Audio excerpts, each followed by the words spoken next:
이재명 대통령이 취임 1주년을 맞아서 진행된 외신 인터뷰에서 재판 걸린 이 대통령 앞날 불확실이라고 이렇게 언급하면서 이재명 대통령이 자신도 역대 대통령이 겪었던 탄핵이나 구속 등 희생양이 될 가능성이 높다. 희생양이다. 혹시 이 인터뷰 내용 보시고 우리 정호김 의원님 뭐 어떤 제가 생각하셨는지? 이거 풀 텍스트를 한번 이제 좀 봐야 되겠는데요. 네. 아무튼 저는 그 대통령이 지방선거 직전에 그 네. 국무회의에서 한 언급도 그렇고요. 네. 본인의 사법 리스크에 대해서 엄청난 스트레스를 받고 있다라는 느낌을 지울 수가 없거든요. 네. 그런데 요번에 그 이코노미스트하고 인터뷰하면서 네. 자기 자신도 그 탄핵이라든지 수감의 어떤 그 뭐라 그러나 희생양, 네. 악순환의 희생자가 될 가능성이 상당히 높다라고 이제 그 뭐라 그럴까 이런 말을 했다라는 거를 접하면서 지금 그 대통령의 그 어떤 그 전당대회에 대한 그 구상이라든지 네. 또는 현 당대표에 대한 어떤 그 대통령의 불편한 네. 심기라든지 네. 향후 4년의 국정 수행과 관련해 가지고 가장 먼저 우선순위에 드는 것은 어떻게 하면 자신의 사법 리스크를 빨리 되도록이면 빨리 털어내느냐에 네. 대해서 너무 지금 조급증을 가지고 있는 것이 아닌가. 그러다 보니까 그 선거의 와중에 네. 공소 취소와 관련한 그런 뭐 특검 운운하면서 상당히 그 민심이 돌아섰잖아요. 네. 아마 그런 불안감도 있을 것 같아요. 이걸 또 시도하면은 여론이 어떻게 될지 모른다. 그래서 요번에 여론이 9% 이상 확 떨어지니까는 네. 당장 국민에게 그 이거에 대한 상당히 그 네. 뭐라 그럴까 그 겸허한 그 사과의 말씀 네. 이런 걸 전하잖아요. 네. 그 대통령의 그 머릿속에 이게 굉장히 매몰되어 있다. 그런 생각이 들었습니다. 그러니까 대통령이 그래서 지방선거 전보다 지지율이 지금 떨어진 9%를 하락했어요. 추이상으로 그 스트레이트 뉴스에서 이렇게 한 건가요? 좋은 시인의 선거에서 그래서 국민 여러분께 죄송하고 평가를 받아들이겠다라고 일단 얘기를 하셨는데 우리 여론조사 거기 한번 나온 거 화면에 한번 띄워주시면 네. 이 대통령 지지율이 5월 26일부터 그러니까 5월 말경에 있었던 59.8%의 긍정평가가 이번 선거 직후에 50.4%까지 떨어졌고요. 정당 지지율은 민주당이 43.3%에서 38.6%. 이건 KSOI 여론조사 결과거든요. 6월 8일, 9일가 양일간 이루어진 것이고 ALS 조사 방식인데 이 조사 결과 박원석 의원님 어떻게 해석을 해야 될까요? 일단 뭐 선거 폭풍이라고 봐야 되겠죠. 네. 그러니까 선거 결과가 가져온 충격이고 또 민심도 어쨌든 선거 결과에 따라서 네. 조금 출렁이고 있는 걸로 봐야 되는데 이게 이제 지속적인 그 추세를 보일 거냐 이게 관건이죠. 맞습니다. 그러니까 사실 워낙 이 하락폭이 크기 때문에 네. 그 청와대에서 좀 심각하게 대통령도 이걸 받아들이고 있는 것 같고 그래서 이제 국민의 뜻을 겸허히 수용하다, 뭐 네. 죄송하다 이런 입장이 네. 나온 게 아닌가 싶고요. 글쎄 저는 뭐 대통령이 당연히 본인 사법 리스크 이제 신경이 쓰이겠죠. 그러나 신경 쓰면 쓸수록 그 문제가 어떻게 보면은 더 깊은 수렁으로 빠질 수 있다 이렇게 생각합니다. 그러니까 이게 이제 모든 재판이 중단돼 있기 때문에 네. 임기 마칠 때까지는 있고 국정에 전념하시는 게 좀 맞다고 생각하고 물론 그것과 어쨌든 그 지금 조작기소특검법을 통해서 규명하려고 하는 네. 뭔가 이게 수사 과정에서 잘못된 수사가 있었다면 그걸 밝히는 것과는 또 별개예요. 네. 근데 지난번 그 법안이 논란을 빚었던 이유는 네. 특검이 이미 기소된 사건들까지 다 가져와서 공소를 취소할 수 있는 그런 내용이 법안에 포함되어 있기 때문에 논란이 일었는데 그건 이제 뭐 내용까지 다시 재검토를 하겠다고 하니까 재검토 돼야 된다고 보고 거기에 있어서 대통령이 좀 뭐랄까 그냥 좀 덤덤해져야 된다. 저는 이렇게 생각하고요. 네. 어차피 재판은 안 열립니다. 임기 끝날 때까지. 그리고 성공적으로 임기를 마치고 정권 재창출을 하면 설령 그 뒤에 이 사법 리스크가 현실화되더라도 그게 그렇게 뭐 아주 그렇게 대통령의 임기 후반을 그 괴롭히는 그런 네. 결과는 가지 않을 수도 있고 네. 또 뭐 정권 재창출하면 사면도 있고 네. 설령 그게 뭐 기소가 돼서 유죄 판결이 나더라도 하기 때문에 지금 오히려 그걸 그 대통령이 너무 민감하게 신경을 써서 형사사법 체계의 원칙과 어긋나는 네. 이제 그런 무리한 이제 공소 취소를 추진하려고 하면 그게 어쨌든 더 부작용을 키울 가능성이 있고 지난번에 민주당에서 조작기소 특검법을 선거 중간에 제출하고 선거 이전에 통과시키려고 했다가 역풍이 세게 불었잖아요. 네. 저는 뭐 대구에서 김부겸 후보 낙선이나 또 경남에서 김경수 후보 낙선에 미친 영향이 있다고 봅니다. 그리고 전체 선거 결과에도 어쨌든 보수가 그 계기를 통해서 결집하고 추격할 수 있는 그런 빌미를 줬기 때문에 네. 별로 바람직하지 않은 영향을 미쳤다고 보고요. 아니 이번 선거 결과에서 교훈을 얻었다면 오히려 무리한 어쨌든 공소취소 특검 같은 건 추진하지 않을 거라고 저는 보고 오히려 지금 뭐 다른 어쨌든 민생 과제나 또 뭐 AI 대전환을 비롯한 이런 대한민국 경제가 직면한 이 산업 전환과 기술 혁신의 과제들 여기 집중하는 게 임기 이제 2년 차에 들어가는 현 정부로서는 훨씬 더 시급한 일이 아닌가 싶어요. 배 소장님이 보실 때 이 여론조사 결과 좀 분석 좀 여론조사 해주시죠. 한번 보여주시면 좋은데 지금 예. 대통령의 지지율이 떡락을 했어요. 근데 지금 이것만 떡락한 게 아니라 주가도 떡락을 했어요. 지금 7,500. 예, 예, 완전히 그 폭망을 했죠. 그러면 주가 주가와 연동되는 건가요 지금? 저는 일정 정도. 그 상황을 네. 배제할 수는 없을 것 같아요. 어. 왜 그러냐면 뭐 이제 이 주가 연동선에 대해서는 좀 선을 그어야 되겠지만은 네. 저 내용을 보면은 중수청이 빠졌어요. 지지율의 국정 수행에 제일 중요한 게 중수청이거든요. 네. 중도, 그다음에 수도권, 그다음에 청년인데 네. 청년들의 부정이 60%가 넘어요. 근데 반대로 40, 50대는 긍정이 60%가 넘어요. 네. 이 조사가.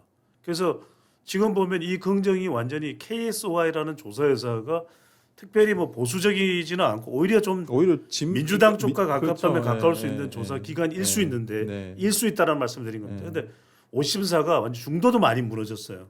그리고 수도권이 무너지고 청년층에서는 완전 떡락을 했어요. 이게 저는 가장 큰 문제다. 아. 대통령은 청년을 강조하고 있지만 당도 그렇고 정책을 보면은 딱히 스타벅스 막 문제 삼고 그랬잖아요. 네. 그다음에 이 정당 지지율에서 착시 현상을 일으키면 안 되는 게 네. 민주당에 대해서 경고장을 던진 게 이 여론조사지 그 의미로 국민의힘이 반동으로 38.1%가 올라온 거지 네. 국민의힘이 잘해서 38.1이 올라온 게 절대로 아닙니다. 왜요? 우리 장동혁 대표가 성과를 거뒀다고 오늘 김민수 최고위원은 SNS에 올렸었는데. 저 지지율을 보십시오. 장동혁입니다. 네. 저 지지율을 보고서도 저렇게 말하는 배종찬 본부장은 뭡니까? 네. 근데 이제 저걸 보면은 네. 이제 장동혁 대표는 명분이 생긴 거예요.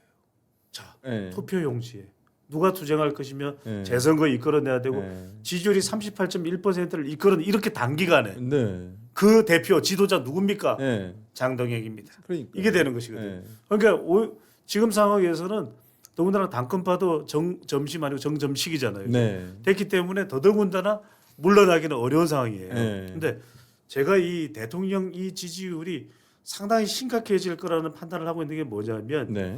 지금 이코노미스트하고의 이 인터뷰 내용이 네. 상당히 심각해요. 왜냐하면 여기에서 이 검찰의 수사와 기소를 아까 우리 정전 의원님께서 정 의원님께서 그에 말씀하셨잖아요. 영문을 봐야 된다. 저는 법적인 문제를 지적할 줄 알았는데 대통령이 이렇게 했어요. 정치적 동기에서 비롯된 거다. 정치적 동기.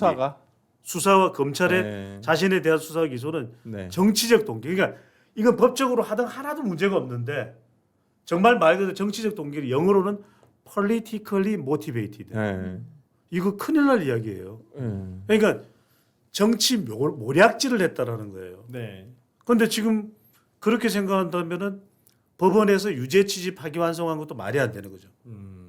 그러니까 대통령의 관점은 이거 다 정말 조작된 거다. 그러니까 그러니까 이 인터뷰 내용을 보면 저 지지율이 지금 대통령 아직 임기 이제 2년차 막 접어들었잖아요. 네. 저는 지금 반등시켜야 되거든요. 다시 60으로 옮겨가야 돼요. 네. 그런데 왠지 대통령의 접근 방식은 상당히 지지율이 이 대치 국면에 접어들 가능성, 경색 국면에 접어들 가능성이 상당히 있을 것 같아요. 그러니까 지금 법무부에서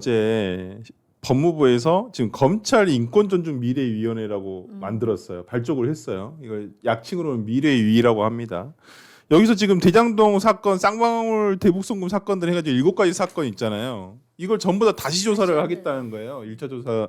그러니까 1차적으로 지금 조사 대상을 이렇게 전부 다 7개 사건, 그러니까 쌍방울 대북송금 사건, 대장동 사건, 김용 전 민주연구원 부원장 사건, 위례 신도시 사건, 통계 조작 사건 등을 7개를 지금 넣고 있는데 이건 특검법에 들어가 있는 사건들 다 포함되는 거죠.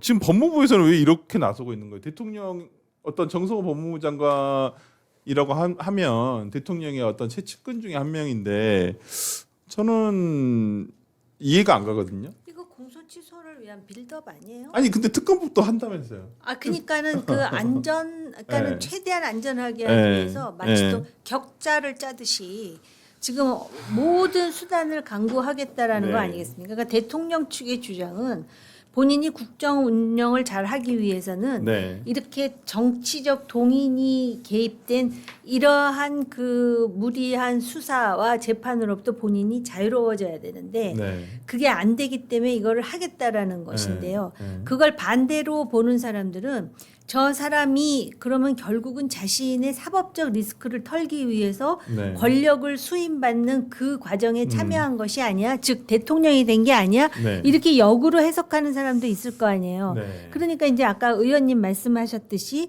본인이 국정 운영을 잘 하면 네. 결국 대통령 임기가 끝나고 음. 그거에 대한 고려까지 포함해서 재판을 받고 억울하면 재판에서 무죄가 나오지 않겠느냐라는 취지인데 네. 본인이 누구보다도 잘할 거 아니에요. 유죄인지 아시겠죠? 무죄인지. 네. 근데 왜 저렇게 불안해하는 거죠? 정치적 본인들이 지금 정권을 잡고 있는데 물론 앞으로 미래 어떻게 될지는 불투명하겠지만 그렇게 열심히 할 자신이 있는데 도대체 뭐가 불안한 걸까? 그러니까 저도 좀 앞뒤가 이게 논리상으로 이해가 안 가가지고 조작 기소됐다고 하면 대통령이 분명히 그렇게 생각을 하시고 문제가 있다라고 한다면 재판에서 다 문제점이 드러나면 공소기각 판결을 하든지 무죄 판결을 하든지 저는 할 거라 생각하는데 저는 아니 예, 이게 예. 근데 보세요. 공소 취소를 설령 검찰이 한다 그래서 공소 취소가 되는 게 아니에요. 그거를 재판부가 공소 기각 판결을 내려줘야 공소 취소가 되는 겁니다. 뿐만 아니라 검찰 같은 경우에는 자신들이 기소한 사건에 네. 공소를 취소할 만한 명백한 사유, 예를 들어서 명백한 직권남용, 혹은 뭐 그 진범이 잡혔다든지 뭐 이래야 새로운 증거가 발견되는지 공소 취소를 하는 거지 정치적인 공소 취소를 할 수가 없어요. 근데 법무부가 조사위원회를 구성해서 조사를 한다 한들 법무부 장관이 공소 취소를 할 수 있는 게 아니잖아요. 의견은 낼 수 있겠죠. 지휘는 할 수 있겠죠. 그렇다 하더라도 검찰총장과 해당 공소기관의 장이 공소 취소를 해야 되는 거여서 생각보다 이게 복잡합니다. 간단하지가 않아요. 대통령은 특검을 이용해서 아니 특검을 이용해서 해도 이게 위헌 시비가 반드시 날 거예요. 왜냐하면 특검은 소추 주체가 아니에요. 근데 소추권의 동일성이라는 측면에서 보면 소추를 한 검사가 해야 됩니다. 근데 만약 검찰에서 그에 대해서 반대한다라고 하면 곧바로 위헌 논란이 벌어질 거예요. 그래서 이게 생각만큼 그렇게 특검에 그 조항이 들어가 있다 해서 바로 할 수 있는 것도 아니고 법원이 어떻게 나올지도 몰라요. 게다가 위헌 시비 걸려서 이게 위헌 심판 재청 신청이나 되거나 뭐 헌법 소원 되거나 어떻게 될지 몰라요. 그래서 여러모로 무리수다 이거는. 그렇기 때문에 저는 안 하는 게 낫다고 보고 다만 수사 과정에서 잘못된 이제 조작 수사 기소가 있었다면 검사의 직권남용이 있었다면 그건 다뤄야 되는 거죠. 네. 근데 저는 그걸 위한 특검은 저는 개인적으로는 반대예요. 그거는 공수처나 아니면은 기존의 수사기관에서 해야 되는 거지. 말씀하셨어요. 그걸 위해서 굳이 특검을 해야 될 이유는 없다. 네. 아니 고위공직자 비리수사처를 왜 만들어놨냐 도대체. 그런 거 하라고 만든 게 공수처인데 공수처가 그것마저도 못한다면 존재할 이유가 없기 때문에 네. 그걸 위한 특검은 제가 보기에는 약간 수사력 낭비다라는 생각이 들어서 저는 반대하고 때문에 기왕 민주당에서 그 선거 이후에 재검토하기로 했다면 네. 근본적 재검토를 해야 돼요. 그리고 필요하다면 당권 주자들이 당권 경쟁을 하는데 지금은 현 대통령 전 대통령하고 내가 더 친하다 이 경쟁이에요. 그렇죠. 근데 그건 의미 없는 경쟁입니다. 네. 그러면 같이 노선 정책 방향을 둘러싼 경쟁을 해야 되는데 네. 이런 게 그 논쟁의 이슈예요. 이 조작기소 특검법 어떻게 할 거냐, 검찰 보안 수사권 뭐 어떻게 할 거냐, 형사소송법 개정 어떤 방향으로 할 거냐 이런 게 이를테면 당권 경쟁에 이 주요한 이슈가 되고 서로 간에 논쟁점이 된다면 네. 그건 좀 발전적이죠. 그리고 네. 선거가 끝나도 뭔가 이게 민주당이라는 정당을 더 강하게 만드는데 긍정적인 작용을 할 텐데 지금 벌어지는 당권 경쟁은 저는 개인적으로 별로 관심이 없어요. 그래서 그런 경쟁은 아니 뭐 친문 아니 친명 친문 간에 네. 내가 더 오리지널이다, 내가 더 대통령과 가깝다 이게 무슨 의미가 있어요? 그런 경쟁이. 아니 근데 지금 이제 공천권이 걸리다 보니까 자 다음 총선 공천권이 있다 보니까 아무래도 지금 거의 사생결단식으로 지금 전당대회가 치러지지 않을까라고 전초전이 벌어지고 있어서 다 부질없는 게 당 지지율 떨어지고 대통령 지지율 떨어지면 네. 새로 선출된 지도부가 그때까지 간다는 법도 없어요.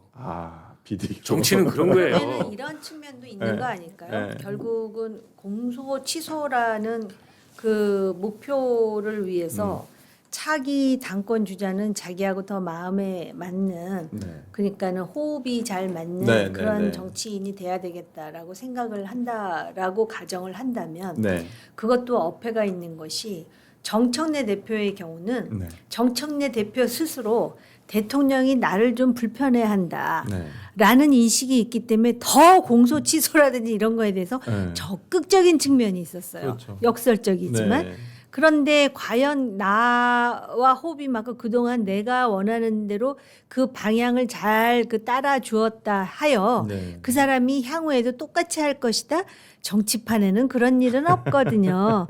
그런 점에서 지금 제가 볼 때는 대통령의 딜레마, 그러니까 대통령이 가지는 딜레마예요. 네. 그러다 보니까 그걸 해결하기 위해서 지금 선거가 좀 찝찝하긴 하죠. 서울시장 선거도 네. 치고 그럼에도 불구하고 그거를 이거는 패배한 선거다라고 네. 이제 네. 거의 그 뭐라 그럴까 정청래 대표 입장에서 보면 억지에 가까운 주장을 하면서 지금 한쪽을 어떤 식으로든 정리를 하려고 그러는데 네. 그렇게 정리가 되는 정치판이 더 이상은 아닌 거라고 저는 생각합니다. 조금 뒤에 저희가 이제 그 정청래 대표의 어떤 민주당 내의 어떤 전당대회를 조금 다뤄볼 텐데 그때 조금 더 자세한 얘기를 해보도록 하고요. 배 소장님께서 이거 한 말씀 여쭤보고 싶은데 이 이재명 대통령의 공소 취소에 대해서 네. 한동훈 의원이 오늘 기자회견을 통해서 이재명 대통령이 관여하게 되면 계엄 수준의 수사와 처벌을 받을 것이다. 굉장히 세게 얘기를 하셨거든요. 그렇죠. 예, 근데 이게 왜 그러냐면 또 한동훈 의원으로서는 한동훈 의원이 금어질 수 있는 최대 이슈예요. 공소 취소. 왜냐하면 예. 이건 따지고 보면은 그걸 한동훈 의원 스스로도 밝히고 있거든요. 네. 왜냐하면 대통령은 이걸 놓칠 수 없는 본인의 이 구명줄인 거예요. 네. 공소 취소가. 네. 저는 대통령이 그러니까 우리 박원석 의원님 말씀대로 네. 기다리고 정 안 되면 정치 사면 복권 받아도 되잖아요. 그렇죠. 근데 그럼에도 불구하고 이렇게 집착하는 이유는 그 불안감이 떨쳐내지를 못하는 것 같아요. 그러니까 켜켜이 뭔가가 엄청 쌓여왔던 것 같아요. 왜냐하면 우리로서도 납득이 안 가요. 쌍방울 대북 송금 이게 무슨 일이지? 그리고 네. 대장동은 천문학적인 이 대장동 일당이잖아요. 그렇죠. 근데 이게 성남시 시장이 몰랐다. 쌍방울 대북 송금을 경기도지사가 몰랐다. 마치 이 선관위가 투표 용지 준비 안 된 거하고 비슷할 정도로 납득이 안 가잖아요. 납득이 안 된다는 거예요. 네. 그러니까 이거는 그만큼 저는 대통령에게는 이 공포로 엄습해 왔을 것이고 이 고삐를 잡은 게 한동훈 의원인데 한동훈 의원이 이 제시하는 게 두 가지잖아요. 또 강조하는 게 두 가지잖아요. 네. 봐라. 그래도 비상계엄 반대하고 탄핵 찬성하고 네. 또 윤어게인 안 된다고 선권 사람 누구냐. 네. 나니까 그래도 이재명하고 맞붙을 수 있다. 맞짱 뜰 수 있지. 당신들은 그럴 자격도 없어. 네. 이거는 설득력이 있어요. 네. 그러니까 이걸 들이미는 순간 오세훈과도 차별화가 돼요. 그러니까 이제 서울시장이기 때문에 오세훈 시장도 이걸 드러내놓고 못하거든요. 네. 그럼 지금 저는 감히 이런 말을 합니다. 한동훈 의원이 인정하지 않든 저는 대선 프로젝트가 가동됐다. 왜? 1차 단계가 이 국회로 입성하는 거거든요. 국회 네. 입성했잖아요. 네. 그럼 저는 2차 이 단계가 프로젝트가 대선 프로젝트거든요. 네. 대선 프로젝트 가동이 됐다고 봐요. 왜냐하면 역대 어떤 대통령이 가고 대립각이 세워져야 대통령이 됩니다. 정반대의 대립각. 그러니까 윤석열 가장 이 반대쪽에 섰던 사람이 이재명이에요. 대통령이 됐죠. 네. 이재명하고 가장 반대쪽에 서기를 한동훈은 원하고 있는 거죠. 아니 참 그러면 아이러니한 게 공소 취소 특검법 추진 안 하면 한동훈 대통령 못 된다는 얘기네. 그러니까 아이고 왜 아니 그렇잖아. 박 의원님은 저를 겨냥하십니까? 아니 근데 아니 그러니까 근데 지금 네. 얘기를 들으면서 네. 지금 대장동이라든지 네. 또는 쌍방울 대북 송금과 관련한 얘기를 하셨잖아요. 네. 그런 얘기를 들으면서 다시 한번 네. 대통령이 왜 지방선거를 패배했다고 생각하고 2, 3일 동안 뭐라 그랬지? 자기 상태가 안 정신이 좋았다. 상태가 안 좋았던 네. 이유를 난 알 것 네. 같은데. 왜요? 네? 왜요? 결국은 저게 불안한 거예요. 대장동 지금 그 범죄자들 다 풀려나지 않았습니까? 네. 그러니까 어디서 폭탄이 터질지 모른다라는 그 스트레스가 네. 그 위기감이 엄청난 거 아니에요? 그런데다가 서울시장은 또 안 됐죠? 네. 거기다 한동훈은 들어왔죠? 네. 뭐 그다음에 이제 그 평택 같은 경우에도 자기가 원하는 그렇죠. 사람이 김용남 당선되지 의원이 안 됐죠. 못했죠. 네. 그런데 그러한 그 과정에 평소에도 별로 보기 싫어하는 정청래 네. 때문이라는 생각이 강력하게 아니 들면서 실상 근데 정청래 대표 입장에서 굳이 얘기를 하면 제가 그냥 뭐 그러니까 빙의해서 얘기하면 정청래 대표 때문도 있겠지만 그럼요. 대통령도 근데 대통령도 책임이 책임이 있죠. 없다고 볼 수는 없잖아요. 그렇죠. 책임이 솔직히 있죠. 아니 생각을 해보면 이번 모든 평론가들이 얘기하는 게 이번에 보수 진영에서 선방인지 아닌지 모르겠습니다만은 어찌했든간에 예상보다는 조금 선방했다라고 생각하는 이유 중에 하나는 구도가 한번 흔들렸던 건 공소취소 공소취소. 특검법이라고 다들 알고 있잖아요. 그렇죠. 그걸 주도했던 건 민주당의 서영교 의원이라는 당시 국조특위를 진행했던 사람들이고. 아니, 누구를 위한 공소 취소겠어요. 아니 그러니까. 그리고 사실 이게 한국적인 특성인데요. 예를 든다면 보안 수사권이라든지 형사소송법 개정 같은 거는 공론화에서 얘기할 수 있는 거예요. 네. 그런데 공소 취소라는 건 대통령에 국한된 사안이잖아요. 네. 근데 이걸 민주당이 다 네. 정말 전체 의원들이 다 관여했다 해도 과언이 아닌 이런 상황을 네. 만들어내는 거. 예를 든다면 미국의 트럼프가 문제가 생겼다. 네. 사법 리스크가 있다. 그러면 혼자 하지 국회의원들이 여기서 뭐 그거를 도와주거나 응원하거나 그렇죠. 네. 배후에 뭐 포진하거나 이러지 않거든요. 네. 근데 지금 이 공소 취소 이 자체가 아주 그 민주당의 가장 중요한 현안처럼 되어버린 거예요. 가장 큰 모토가 그렇죠. 돼버렸죠. 그러니까 저는 이번 선거 결과에 대해서 네. 어쨌든 민주당 내부에서도 이런저런 평가와 네. 또 향후에 그러면은 국정 운영 방향이나 이제 여당이 어떤 그 의제를 가지고 네. 이제 전국을 운영할 건가 이런 고민들을 할 텐데 일단 그 조작기소 특검법 관련해서는 여러 가지 어떻게 보면은 문제점이나 무리수가 될 수 있는 경고들이 나오고 있어요. 이거는 여권 내부에서 나오고 있습니다. 때문에 그에 대해서는 근본적으로 좀 재검토를 해야 된다고 생각하고 이걸 자칫 잘못 건들면은 무슨 김민석이 당 대표가 안 되고 정청래가 이기면 레임덕이 오는 게 아니라 이런 걸로 레임덕이 와요. 그건 오히려 훨씬 부차적인 문제고요. 그러니까 지금 두려워해야 될 것은 국민들이 현 정부에 대해서 어떤 시각을 갖고 있냐를 저는 두려워해야 된다고 생각합니다. 네. 지금은 상당한 견제 심리가 발동된 거예요. 그렇죠. 이번 선거를 통해서 네, 보여준 네. 거는. 근데 그걸 저는 여당이 좀 주의 깊게 살피고 네. 어떻게 이제 민심을 잘 읽고 민심이 요구하는 그런 정치다 국정으로 운영을 할 건지 거기를 심사숙고해야 되는 거고 지금까지 그냥 밀어붙여 왔으니까 관성대로 밀어붙여 간다. 그렇게 국정 운영하면 그렇게 정치로 하면 안 된다는 게 보여준 게 이번 선거 결과예요. 그러니까 바보들이 아니기 때문에 제가 보기에는 이번 선거 결과를 놓고 여러 가지 평가들이나 뭐 심사숙고 대통령을 포함해서 이제 할 거라고 보고요. 어찌 됐든 간에 이번 선거에서 외형적으로는 뭐 민주당이 지난번 선거 결과를 뒤집었기 때문에 광역단체장이나 이런 그렇죠. 결과를 봤을 때 네. 이겼다고는 볼 수 있겠지만 반드시 이겨야 될 그렇죠. 것들에서 선택을 지는 바람에 국가. 이기고도 진 것 같은 결과를 얻었어요. 근데 이제 총선이 이제는 20개월밖에 안 남았습니다. 그렇죠. 때문에 이제 다음 그 총선까지 국정 운영을 어떻게 하느냐에 따라서 또 총선의 구도나 네. 총선에 대한 민심이 형성이 될 텐데 네.